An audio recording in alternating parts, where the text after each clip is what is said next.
네, 반갑습니다. 9월 28일 화요일 마감 시간입니다. 자, 우리 시장만 급락을 했습니다. 도대체 이유가 뭐야? 우리 시장만? 이게 또 뭘까요? 아시아 증시에서 우리 시장만 급락했어요. 자, 이유가 뭘까를 곰곰이 생각해야 됩니다. 아시아 증시가 모두 다 괜찮았는데 우리만 빠졌다 그러면 우리만의 문제라고 생각하셔야 되거든요. 대외 변수가 아니에요. 그러니까 이 부분 우리가 오늘 잘 참고 넘어가야 되는 부분이겠고요. 자, 오늘 외국인 수급 같은 경우는 마감 시점에서 순매수로 전환이 됐습니다. 연기금도 280억밖에 안 팔았고요. 그러면 도대체 어디서 매도가 나온 거죠? 금융투자 쪽에서 매도가 나왔고요. 금융투자 쪽 매도는 일단 단발성의 가능성이 굉장히 높습니다. 그래서 그쪽의 의도를 또 알아봐야 될 것 같은 느낌이고요.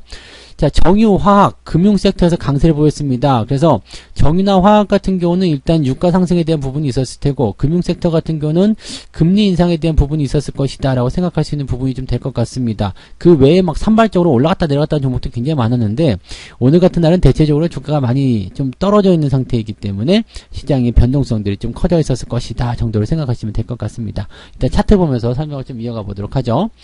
자, 종합주가지수가 지금 1.14% 하락했습니다. 아침부터 더 많이 빠졌어요. 아침에는 0.6까지 올라갔었는데요. 그 이후에 쭉 떨어지면서 3,100포인트까지 지지선이 무너진 모습입니다. 자, 3,100포인트 지지선 같은 경우는요, 지금 보면 최근에 형성된 저점 지지라인대가 3,100이에요. 3,110 정도가 되죠. 그래서 3,110 정도가 지지선 역할을 했었는데 그 부분이 오늘 이제 이탈이 되는 그런 형태로 만들어진 거고요. 자, 지금은 이제 이 정도 내려가다 보니까 지난 8월의 급락 시점과 거의 비슷해졌죠. 그러다 보니까 기분 되게 안 좋은데 느낌이 좀 드실 거예요. 근데 다른 점이 있습니다. 지난 8월 시점과 대비했을 때 달라진 점은 뭐냐면 바로 외국인 수급이에요. 자, 지난 8월 같은 경우는 외국인의 매도를 통해 가지고 주가가 떨어지는 모습이었는데 지금은 외국인 매수가 들어오고 있습니다. 그리고 주가가 조금 더 떨어져서 비슷한 상황으로 가고 있는 상태죠. 자, 이 외국인 수급을 우리가 중요하게 봐야 되는 이유는 일단 외국인들이 매수가 들어오고 있다는 것은 대형주 쪽에 일단 힘이 좀 실리고 있다는 얘기가 되는 거고요. 경기 전망을 좀 긍정적으로 보고 있다는 얘기입니다. 경기가 나쁘면 외국인들 매수가 들어오지 않거든요. 근데 그러한 부분들을 우리가 좀 확인해 보시는 내용이 좀 되겠습니다. 지난 8월에는 그럼 경기가 나빠서 외국인들이 빠져나간 겁니까? 이건 아니고요.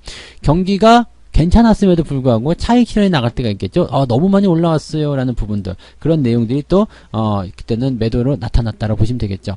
자, 어쨌건 지금 현재 시점에서 주가가 내려온 부분에 대해서는 이제 추가적으로 하락이 더 만들어졌을 때 지난 8월 저점에 포지션을 깨지게 된다라면 부담이 좀 커질 수 있습니다. 그리고 지금 200일선까지도 이탈하고 내려가는 모습이라서 이제는 올라가 줘야 되는데 내려갔기 때문에 부담감이 조금 이제 안 좋게 흘러가는 모습이 좀 되겠죠. 다만 현재 시점은 일단 단발성 재료다라고 볼 수밖에 없는 이유가 한 가지가 있습니다. 뭐냐면 우리가 해외 증시 한번 봐야 돼요. 해외 증시 보게 되면 이제 대만 지수 오늘 플러스 마감이 됐어요. 그리고 지금 홍콩의 항생 지수 같은 경우 플러스 마감이 됐어요. 그 다음에 일본 니케이 지수 플러스, 네, 플러스는 아니네요. 0.19 마이너스 0.19예요. 뭐 나쁘지 않았죠. 베트남 호치민 1.94, 베트남이 좀 많이 빠졌군요. 자, 요 부분 하나 있었고요. 그 다음에 중국 같은 경우, 심청 같은 경우 마이너스 0.18에 중국 상해종합지수는 0.5% 올랐습니다. 그러니까 오늘 베트남을 제외하고는 아시아 국가 전체적인 부면에서 우리보다 많이 빠진 국가도 없고요. 1% 이상 빠진 국가가 베트남 하나밖에 없습니다.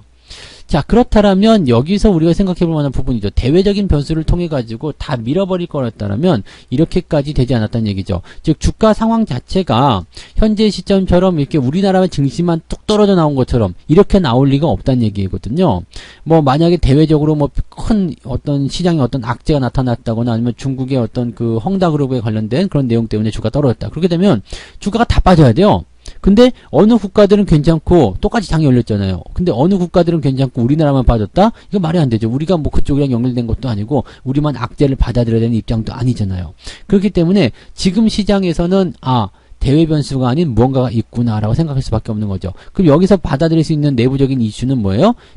투에 대한 부분, 즉 신용 잔고에 대한 어떤 규제라든지 거기에 대한 어떤 옥죄임, 그 다음에 그쪽에서 물량을 빼뜨리기 위한 어떤 움직임들, 그런 걸로 생각할 수밖에 없어요. 자, 그래서 오늘 코스닥 같은 경우가 더 많이 빠진 이유도 거기에 있을 거라 생각해요. 지난 8월 달에도 코스닥이 많이 떨어지면서 뭐가 나왔죠? 반대매매 엄청 나왔거든요. 아마 오늘도 무지하게 나올 것 같습니다. 반대매매 계속 터지는 모습이거든요. 미수 썼다 그러면 이거 답이 없어요. 해소가 안 되거든. 그럼 무조건 반대매매로 들어갈 수밖에 없습니다. 투매로 오늘 만약에 정의를 하게 된다면 내일 아침에 떨어졌다가 올라가는 형태가 만들어지거나 아니면 내일 아침부터 바로 반등 나갈 수 있는 가능성도 있겠습니다. 그래서 지금 전체적인 시장 분위기를 고려했을 때, 아, 이게 나쁜 분위기가 아닌데, 지금 뭐 그런 악재가 없는데, 그런 상태에서 떨어졌다. 그럼 내부적인 부분에서 이유를 찾아야 되는 거고, 그 이유가 아마 신용장고에 대한 부분일 것이다. 개인들에게 겁주기 위한 부분일 것이다. 생각하시면 됩니다. 그럼 내가 한번 생각하세요. 내가 빚내서 투자한 사람인가 아닌가? 내가 빚내서 투자하지 않았더라면 주가는 좀 떨어져서 기분 나쁘겠지만 겁먹을 필요는 없겠다. 이렇게 정의를 내리시면 되겠죠. 네. 그래서 주식에 대한 관점은 아직까지는, 네, 보유 관점 더 유지하시는 것을 저는 권장해드리고 있습니다. 그런 부분들 잘 체크해서 생각해 주시면 좋을 것 같고요. 오늘 수급동 한번 보세요. 외국인들이 순매수. 자, 외국인들이 매수하고 있으면 주가는 크게 떨어지지 않는다는 말씀 제가 드렸습니다. 근데 오늘 크게 떨어졌어요. 누가 팔았죠? 금융투자가 5천억을 팔아먹었습니다. 5천억을 팔아먹었는데 금융투자의 그런 생각을 한번 볼 필요가 있을 것 같아요. 금융투자 얘네들 도대체 뭐 하는데 이렇게 많이 팔았어? 라는 생각 좀 해볼 수 있겠는데 최근 들면서 계속 팔고 있습니다. 차익 실현을 보기에는 조금 과하지 않겠나 생각됩니다. 지금 9월 10일, 13일, 14일 이 명절 전에 잠깐 매수한 것 치고는 그 빼고는 지금 계속 팔고 있거든요. 자, 이게 지금 9월 들어서 계속 팔고 있는 모습인데 주가가 계속 떨어지고 있는 모습이기 때문에 그럴 수 있다라고 생각도 들어요. 네. 지금 그런 형태라고 보시면 될 것 같은데 이게 지난 8월 말에 주가를 올려놓은 시점에서 나타나는 부분일 거 생각하시면 될 것 같아요. 한번 다시 볼까요? 자, 8월 말 정도 시점에서 지금 8월 중반쯤 되겠죠. 이때부터 지금 주가가 반등을 했단 말이에요. 반등하는 시점에서 지금 보시면은 이 금융 투자 쪽에서 매수가 그래도 조금 들어와줬단 말이죠. 물론 이 시점에서는 이제 뭐 기관 쪽 다른 쪽 움직임도 많이 들어왔겠지만 실질적으로 이제 금융투자가 저점에서 끌어올려준 부분이 많이 있었어요. 그 부분에 대한 차익 실현이 아직까지 이어지고 있다. 이렇게 생각하셔도 괜찮을 것 같긴 합니다. 자, 그런데 금융투자 입장에서는 지금 주식을 계속 이렇게 팔기만 하는 것이 과연 유리할 것인가라는 생각도 좀 해볼 필요가 있겠어요. 왜냐하면 외국인들 입장은 또 그게 아니거든요. 외국인들 같은 경우는 지금 9월달 들어서 계속 사고 있습니다. 즉 금융투자가 팔아먹는 물량들은 난 내가 받아줄게 라고 진행하고 있는 모습일 수도 있거든요. 그렇게 되면 금융투자 입장에서 물량만 뺏기는 거 아니야? 라는 생각을 할 수밖에 없겠죠. 지금 금융투자 쪽에서 매도가 나오다가 주춤 이런 식으로 해서 계속 끌려내려가는 이유는 뭐냐면 외국인들이 그 부분들을 방어를 해주고 있기 때문이라고 보시면 되겠습니다. 자, 코스닥 쪽에서 매도가 좀 많이 나왔고 선물 쪽에서도 매도가 좀 나온 상황이지만 외국인들 순매수, 현물 순매수가 나오고 있다는 부분들은 외국인들 입장에서는 지금 한국 시장 자체가 그렇게 부담스럽진 않다라는 것을 의미하고 있다 보시면 되겠습니다. 그래서 지금 외국인들이 관심 있게 보는 업종들이나 그런 종목들을 위주로 대응 전략을 짜보시는 것도 괜찮지 않을까라는 생각도 좀 해볼 수 있겠습니다. 시총 상위권 한번 볼게요. 삼성전자, 하이닉스 지금 다 내렸습니다. 다 내렸고요. 아마 기관적 매도가 오늘 많아서 그럴 거예요. 카카오, 삼성 SDI, 현대차 뭐 등등 다 빠졌고요. SK이노베이션하고 오늘 S오일 같은 경우는 주가가 조금 상승을 했습니다. 그래서 오늘 S오일 같은 경우는 시총이 좀 뒤에 있어서 5% 상승하면서 마무리가 됐죠. 석유화학 관련한 부분에서 오늘 주가 상승이 좀 있었고요. 그다음에 화학업종 쪽에서도 좀 반등이 좀 있었고 그리고 은행주들이죠. 삼성화재, 하나금융지주, 그다음에 뭐 삼성생명도 오늘 올랐고요. 신한지주, KB금융 다 주가가 상승합니다. 그래서 이 금융 쪽에서도 외국인들이 좋아하는 업종 중에 하나예요. 뭐 배당도 많이 챙겨주고 하기 때문에 외국인들이 좋아하는 업종이 전기전자, 그 다음에 금융주 이쪽이거든요. 근데 이제 금리 인상이 또 될 수 있다는 부분이 있다 보니까 그쪽으로 매수를 좀 집어넣어주는 그런 형태가 되었다라고 보시면 되겠죠. 자, 코스닥 같은 경우 어땠을까요? 오늘 뭐 거의 전멸해 봐야 되겠죠. 뭐 1차 이 셀트론 헬스케어부터 시작해가지고 오늘 LNF, 에코프로비엠도 오늘 마이너스 전환됐고요. 그 다음에 HLB 같은 경우도 오늘 하락세 진행이 되고 있습니다. 6만원대에서 저항이 나온다 말씀드렸는데요. 지금처럼 이렇게 5일선, 20일선 데드크로스 나오면 이거 확실시 되는구나 라고 생각하고 매도 의견 보시는 게 유리한 전략입니다. 시젠 뭐 어차피 계속 빠지는 부분이고요. 뭐 그 외의 종목들 지금 다 하락세 보이고 있습니다. 리노공업도 지금 주가 하락이 계속 거세지고 있는 모습이고요. 반등이 나올 수가 있는 입장일 것 같다라고 생각이 드는데도 불구하고 지금 주가가 이렇게 많이 떨어져 있습니다. 시가총액 상위권에서 더 많이 하락했기 때문에 주가의 어떤 포지션들이 좀 안 좋게 만들어지는 것이 맞는 이야기겠고요. 또 한 가지 생각해야 될 부분은 뭐냐면 그동안 많이 올라왔던 거, 시세가 어느 정도 형성됐었던 종목들에서 차익 실현 성격의 매도가 나오고 있다. 이렇게 생각해 주시면 되겠습니다. 그래서 지금 시총 상위권 종목들이 많이 바뀌었었잖아요. 밑에서부터 치고 올라오는 부분 때문에. 그래서 그런 것들이 이제 또 주도주를 갈아타는 그런 상황으로 가고 있는 것이 아닌가라는 생각도 조금 해보실 필요가 있을 것 같아요. 자, 오늘 매매 동향 봅니다. 기관 쪽 움직임 보면 이제 금융투자가 오늘 뭘 많이 팔았나 봐야 되겠죠. 삼성전자를 오늘 엄청 팔았어요. 레버리지 팔았고요. 코덱스 200, 코덱스, 코스닥 190 레버리지, 네이버, 하이닉스까지 해가지고 무지하게 팔아먹었네요. 이렇게 팔아먹었으니까 주가가 내려갈 수밖에 없겠죠. 네. 시총 상위 쪽으로 갖다 다 집어던졌고요. 인버스, 곧버스를 매수했네요. 곧버스 매수해서 아마도 이제 추가 하락이 나올 것이다 라는 전망을 좀 하고 있는 것 같긴 합니다. 근데 이 정도 갖다 팔아가지고 시장을 때려버렸으면 아마도 개인 투자자 입장에서는 오늘 굉장히 재미없을 것 같아요. 그러니까 약간 건불 먹거나 아니면 이제 두려움에 떨거나 아니면 오늘 전화를 받을 수도 있겠죠. 증거금 부족합니다 라는 전화를 받을 수도 있는 상황이 되었다고 볼 수가 있을 것 같네요. 자, 아무튼 금융투자가 오늘은 하락의 주범이었다 보시면 되겠고, 이 부분을 방어한 게 외국인인데 오늘 외국인들은 매수가 많지는 않았어요. 그리고 오늘 삼성전자라든지 이런 쪽 매도가 순 매수에서 매도로 좀 바뀌었잖아요. 그러니까 이 모양새. 그 다음에 SK 하이닉스는 또 어디 있을까요? 막 서로 막 산재되어 있어가지고 하이닉스는 따로 건드리지 않았네요. 그 다음에 레버리지 매도가 들어갔어요? 외국인들이 레버리지를 매도했다라면은, 네, 지수에 대한 이 ETF 쪽은 잘 안 건드리는데, 외국인들도 지금 보면은 주가 하락 쪽에 이제 베팅을 좀 하고 있는 것이 아닌가라는 생각 좀 해볼 수도 있겠죠? 자, 그 다음에 포스코, SDI, 삼성바이오로직스 시총 상위권 종목에 쭉 포진이 되어 있고요.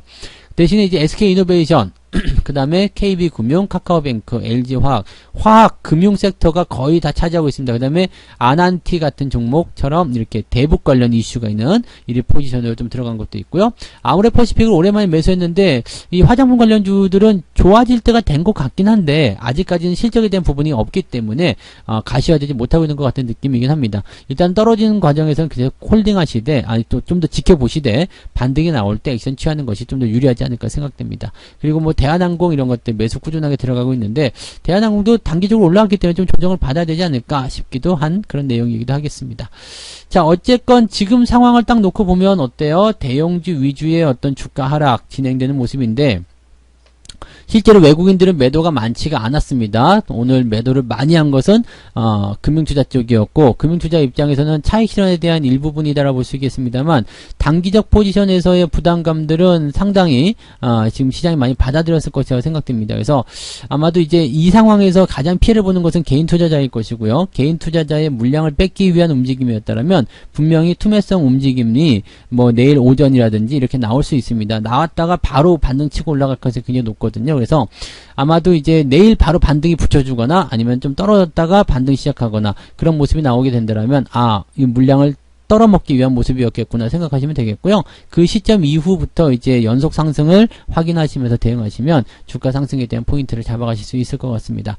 계속 떨어지면 어떡하나요? 라고 물어보실 수도 있을 것 같긴 한데 개인들 신용 물량을 털기 위해서 주가를 뭐 3000포인트 미만으로 막 2900 뭐 이렇게 빠뜨리기에는 너무 리스크가 크다고 생각돼요. 왜냐면 외국인이나 기관들도 가지고 있는 것들이 있고 최근에 매수하고 있는 것들인데 계속 주가가 떨어진다라고 된다라면 걔네들도 손해를 본단 말이에요. 그러니까 어느 정도 선에서 그냥 겁을 줬다 다시 올려놨다 또 겁을 줬다 이런 식으로 해가지고 계속 털어내는 거죠. 올라갔다 내려갔다 올라갔다 내려갔다 하면은 털리게 되어 있어요. 그래서 멘탈이 이제 바사삭하고 부서지게 되죠. 그렇게 되면 나도 모르는 사이에 주식을 매도를 해버리는 상황이 벌어지게 됩니다. 그래서 그렇게 물량 뺏어가는 거거든요. 그러니까 이게 처음에 8월달 조정 나올 때 말씀드렸을 거예요. 떨어졌다가 반등 나다 또 떨어졌다가 또 올라갔다가 또 떨어졌다 이렇게 기간이 조금만 길어지면 개인 투자者못 견디고 다 나간다고 그랬죠. 네, 그 상황까지 가고 있는 것 같고요. 그 시점에서 이제 매수를 꾸준하게 진행을 하고 있는 외국인들 입장에 그런 포인트만 잘 보시면 좋을 것 같습니다. 지금은 주식을 팔 위치가 아니다라고 생각하시면 될 것 같고요. 대신에 매수 같은 경우도 조금 신중하게 가셔야 되겠죠. 뭐 업황이 좋아진다거나 그런 쪽에서 좀 뭐라 그럴까 사고 싶은 종목이 있어도 조금 아래쪽에 대놓고 사신다거나 천천히 대응하신다거나 비중을 좀 나눈다거나 그렇게 가시는 게 필요할 거라고 보여집니다. 뭐 다같이 어려운 장일 수도 있고요. 굉장히 힘든 장일 수도 있습니다. 그렇지만 변하지 않는 것이 있습니다. 내가 내 돈으로 주식을 사서 그냥 내가 내 마음대로 가지고 있을 수 있다면 그냥 지금 홀딩하시는 것이 유리합니다. 시장은 어쨌든 우상향을 할 거예요. 지금 떨어지는 것에 너무 민감하게 반응하실 필요는 없을 것 같습니다. 뭐 주가가 올라가는 과정에서 당연히 오르락 내리락 하는 모습이 나타나는 부분들이고 지금 뭐 앞서서 말씀드린 것처럼 여러 가지 변수들을 종합해 보더라도 대외 변수가 아닌 국내 시장에서의 변수 그 다음에 그것이 신용이라든지 이런 그 개인들의 어떤 그런 물량들을 털기 위한 움직임이라면 반드시 현재 시점에서 상승과 하락을 반복하는 그런 털어내기 형태의 움직임이 나타날 수밖에 없습니다. 그래서 주가가 하락했다라면 반대급부적으로 상승하는 패턴도 나올 것이다 라고 보시면 되겠죠. 여기서 지치면 안 되는 거예요. 여기서 지치면 안 되는 거고, 개인들의 물량을 털어가지고 자기들이 물량을 확보하고자 했다라면 주가를 조만간 올리겠다는 의미로 해석할 수도 있는 거거든요. 그래서 너무 크게 걱정하지 마시고요. 일단 아직까지는 횡보 시점 속에서의 그런 과정을 거치고 있다 정도로 생각해 주시는 게 좋겠습니다. 오늘 정말로 뭐 신경도 많이 쓰시고 고생도 많이 하셨을 텐데, 일단 주식 걱정은 좀 내려놓으시고 푹 쉬시면서 조금 충전하시는 시간을 가지셨으면 좋겠습니다. 오늘 하루 정말 수고 많이 하셨고요. 내일 아침에 장중시황으로 다시 또 뵙도록 하겠습니다. 고맙습니다. 본 방송에서 제공되는 모든 정보는 투자 판단의 참고 자료이며 투자의 최종 책임은 본 방송을 이용하는 본인에게 있습니다.